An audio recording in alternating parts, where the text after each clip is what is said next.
नमस्कार मित्रों, आदर्श शिक्षण संस्थान जोधपुर ऑनलाइन कक्षा में आप सबका हार्दिक स्वागत एवं अभिनंदन। कक्षा 10वीं विषय हिंदी व्याकरण। आज का प्रकरण है विज्ञापन लेखन, भाग संख्या 23। सबसे पहले परिभाषा, विज्ञापन का अर्थ एवं उसकी परिभाषा। वि शब्द का अर्थ होता है विशेष और ज्ञापन शब्द का अर्थ होता है जानकारी देना या सूचना देना, अर्थात विशेष ज्ञान या सूचना देना। पूर्ण विराम। दूसरा बिंदु है विज्ञापन का उद्देश्य, अर्थात विज्ञापन क्यों दिया जाता है।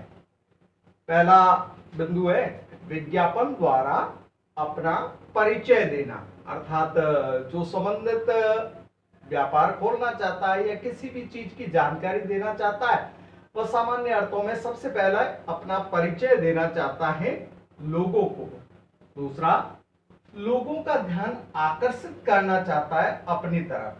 तीसरा बिंदु, लोगों को विश्वास दिलाना चाहता है, अर्थात लोगों में विश्वसनीयता जगाना चाहता है।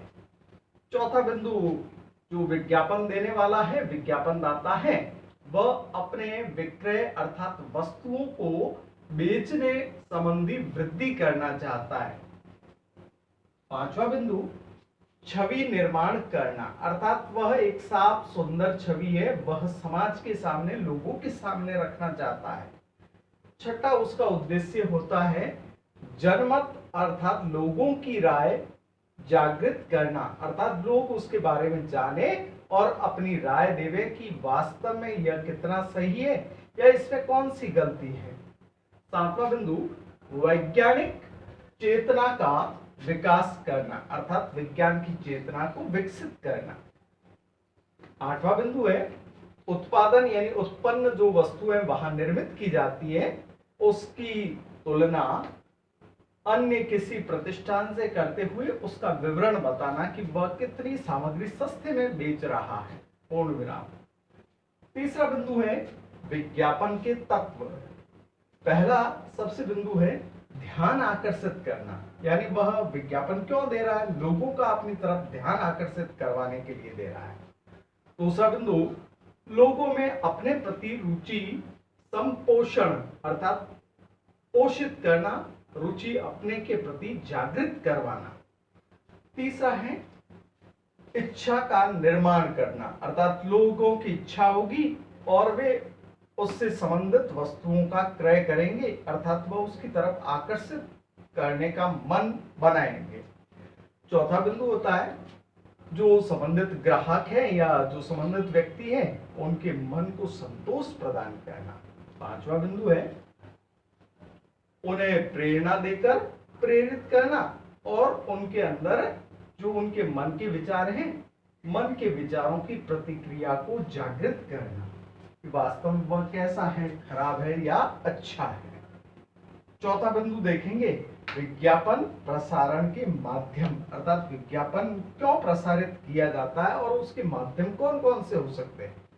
सबसे पहला बिंदु है प्रेस विज्ञापन। प्रेस विज्ञापन के अंदर जो दैनिक समाचार पत्र आते हैं, चाहे वह राजस्थान पत्रिका है, दैनिक भास्कर है या अन्य किसी भी प्रकार के जो पत्र हैं, उन पत्रों के मध्य या उन पत्रों के भीतर ही किसी प्रकार का विज्ञापन दिया जा सकता है या उसके साथ पैम्पलेट्स आदि डालकर अपने संबंधित प्रतिष्ठान का प्रेस के माध्यम से विज्ञापन देना। दूसरा है प्रत्यक्ष डाक। इसके अंदर पैम्पलेट्स होते हैं, वे गली मोहल्लों के अंदर लोगों तक पहुंचाए जाते हैं, उसे प्रत्यक्ष डाक विज्ञापन कहते हैं। तीसरा बिंदु है बाह्य विज्ञापन। इसके अंदर दुकानों के बाहर पोस्टर लगवाकर, गली मोहल्ले चौराहों के ऊपर पोस्टर आदि लगवाकर अपने संबंधित प्रतिष्ठान का विज्ञापन किया जाता है। प्रतिष्ठान का अर्थ होता है जो भी व्यवसाय किया जाता है उससे संबंधित जानकारी दी जाती है, उसे प्रतिष्ठान कहा जाता है, स्थान का उल्लेख। चौथा बिंदु होता है प्रसारण विज्ञापन। इसके अंदर टीवी के ऊपर उसका प्रसारण किया जा सकता है या अन्य किसी भी प्रकार के प्रसारण के माध्यम, जिसके माध्यम से कि जैसे किसी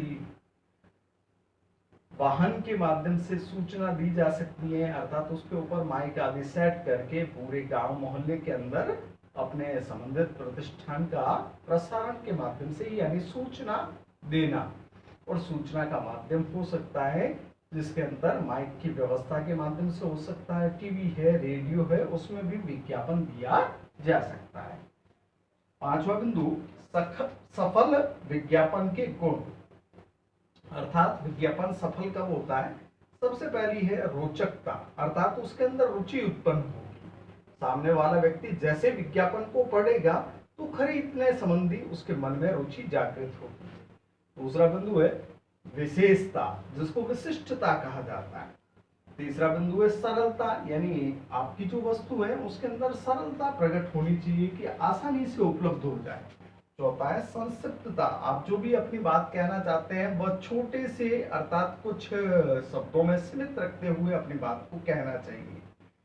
पांचवा है विश्वसनीयता, अर्थात लोगों को विश्वास दिलाना। छठा है जो भी दुकानदार या संबंधित व्यवसायी है वह अपने प्रतिष्ठान का विज्ञापन देता है तो वहां उसे सभ्य भाषा का प्रयोग करना चाहिए, अर्थात लोक संगत बातचीत का प्रयोग करें। अपशिष्ट अर्थात अशिष्ट शब्दों का प्रयोग न करना। सातवां बिंदु है आश्चर्य या कौतूहल, अर्थात उत्साह का भाव रखना, अर्थात अपने सामग्री के विक्रय से संबंधित उसे उत्साहित रहना चाहिए। और साथ ही साथ किसी भी बात पर लोगों के सामने आश्चर्य भी प्रकट करना चाहिए कि ऐसा भी हो सकता है क्या, ताकि लोग उसकी तरफ आकर्षित हो सके। पूर्ण विराम।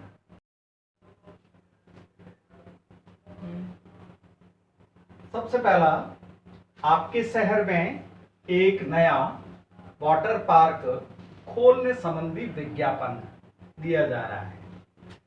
सबसे पहले लोगों में आश्चर्य प्रकट करने के लिए और ध्यान आकर्षित करने के लिए खुल गया। केवल एक बार आश्चर्य प्रकट हुआ, क्या खुला? शहर में खुल गया। यहाँ दो बार आश्चर्यजनक बात का उल्लेख किया गया है लोगों का ध्यान आकर्षित करने के लिए। नया वाटर पार्क, सभी नागरिक आए,